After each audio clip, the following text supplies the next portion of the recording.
Today is the International Day of Action for Elephants and Zoos, sponsored by In Defense of Animals. And we're uniting today with concerned citizens from around the world in 30 different cities to educate people about the plight of elephants and zoos. It's wrong to keep elephants in zoos, and this pachyderm forest, which I call pack of lies for us, is going to be terrible for elephants. The $42 million elephant exhibit being built by the City of Los Angeles and the LA Zoo still will not provide the space that elephants need, and they will continue to suffer and die prematurely in the new exhibit the same way they did in the old exhibit. What you're seeing here, all these black and white signs, these are the names of elephants who have all died here at Los Angeles Zoo throughout the years. And they died due to various reasons, and we're going to talk about a few of those. The first is Tara, who died in 2004. She had suffered for years from arthritis and from foot disease. Tara actually was found collapsed in her exhibit when the keepers came in the morning and died a short time later. In Defense of Animals actually filed a complaint with the U.S. Department of Agriculture because Tara should have been monitored overnight. She was not. Therefore, no one knows how long she was laying there and suffering until her death. Tara had actually twice before been found collapsed on the ground by keepers. One time they had to call in the fire department to lift her back up again because they didn't have the necessary tools here to do it. The reason that's given in the veterinary records for Tara not being able to get up again is her severe arthritis.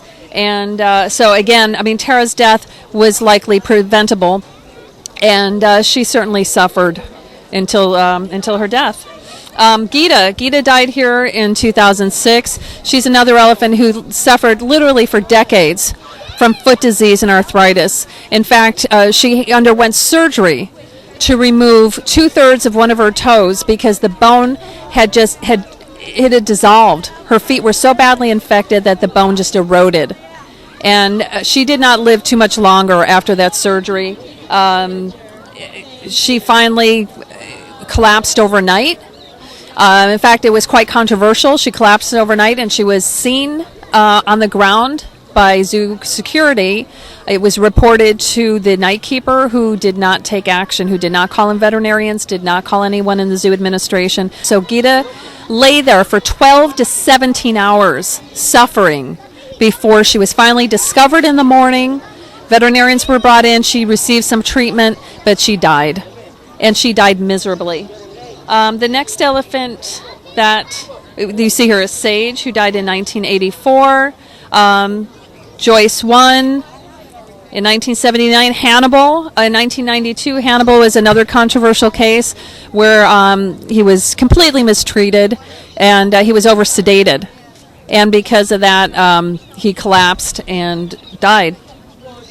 Let me see. We have Annie. Annie was another elephant who who was left to suffer in her exhibit until she died. We have Nojugo. McLean actually was knocked by another elephant, was knocked down, and I believe into a moat. And McLean suffered injuries that led to her being euthanized. Let me see. Chumai was a really sad story. Chumai died in 1984. He is also known as Albert, and he was an elephant that was used for rides here at Los Angeles Zoo. And Albert had gone after it, attacked one of the trainers. And what we believe, it's not in the zoo records, but the results of it are pretty obvious, that he underwent a severe beating. And he was left in a yard here at Los Angeles Zoo, suffering from his wounds. He was left out in the sun with no protection. Literally, the records claim that the skin was sloughing off of the top of his head. And he would lie there in a yard, and again, with no protection from the sun, and just was left to die miserably. And here we have Norma Sandler, Norma has been working for many, many years here on behalf of the elephants at Los Angeles Zoo. And actually it's because we know, partially because of Norma's work, that we have the information we do on all of the elephants who died here, whose names you see on the signs. So Norma, you want to say? Yeah, there's more than what you have here. When I had a list, there were at least 24 elephants that people never even heard of, including some unnamed babies. I got involved when a zookeeper called me at 5 o'clock in the morning and told me Hannibal, this was in 1992, Hannibal had been drugged to where he could not get up, and consequently he died. They tried to make him stand, but he couldn't. He was blamed for his own death. The zoo said that he refused to get up. He killed himself, according to the zoo. Hannibal committed suicide. Now the latest one, Geeta, died 3 years ago. We're trying to get a report on why she died, and we're not getting this report. They are hiding information. Otherwise, they would have given it to us. It would be public access information. They're hiding it. 3 years later, we still don't have an official report. It's outrageous. More elephants will die at this zoo.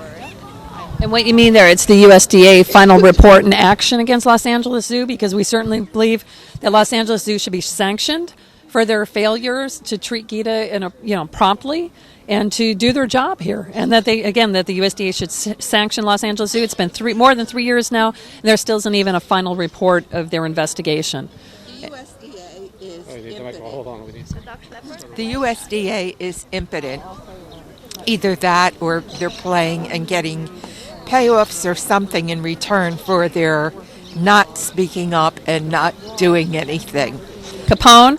And for Samson, I do know Samson's story. Samson was another elephant who, again, was oversedated when they were going to transport him. In fact, they did get him into the truck, and I believe he collapsed in the truck, and they took off with him. And then I think a week or two later, there was a report that a dead elephant had washed up in Mexico, had washed up on a beach in Mexico. And the assumption is that it was Samson. So another horrific story from Los Angeles Zoo. Modoc. Again, there were a couple named, male African calf, 1982. There were a couple of calves that were brought here to the zoo at extremely young ages, when they certainly should not have been away from their mothers. Elephants will remain with their mothers, with the females for life, and the male elephants don't leave the herd until about 14 years of age. Yet you had babies here at Los Angeles Zoo that were maybe 1 and 2 years old without their mothers.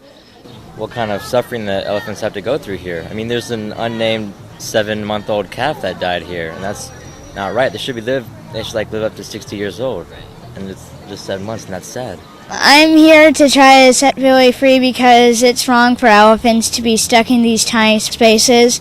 It's like being stuck in your room forever, and that's not fun at all. Humans, in order to evolve and not kill ourselves and everything in the environment, the best way to live your life is through compassion, and to feel for other animals and to feel for all the other creatures on the earth. And starting with elephants is a good way.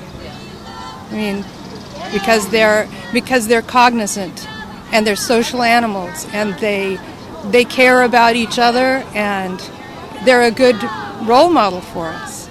His name is Billy. He's confined in a zoo with nothing to do but bob and sway through every troubled day until he falls asleep, and that is why elephants weep. Free Billy!